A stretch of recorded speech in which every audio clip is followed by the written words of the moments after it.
Assalamualaikum warahmatullahi wabarakatuh.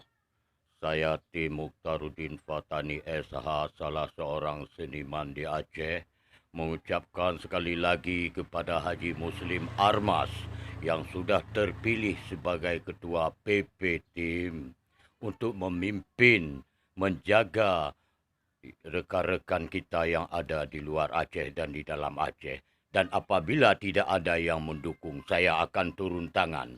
Dan saya akan bawa golok dan baci untuk saya hajar satu-satu. Karena Haji Muslim Armas adalah sudah terpercaya untuk memimpin, yaitu PP Tim. Taman Iskandar Muda itu perlu kita jaga karena itu adalah Kenebah Indatu sejarah Aceh. Jadi kalau ada yang macam-macam, saya akan turun tangan. Jangan macam-macam dengan saya. Nama saya memang T. Mukhtaruddin Fatani Esa. Tapi tidak laku saya jual di Aceh nama T. Mukhtaruddin Fatani Esa. Terpaksa saya balik dari T. Mukhtaruddin Fatani Esa. Jadi apa lambak bangai Abu Dok Culok. Karena di Aceh ini, ya, jangan macam-macam sama saya.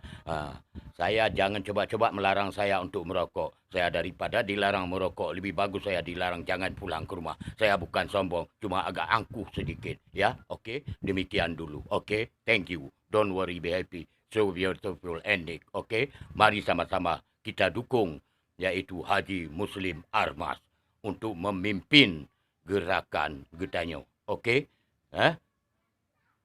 Jangan macam-macam dengan saya.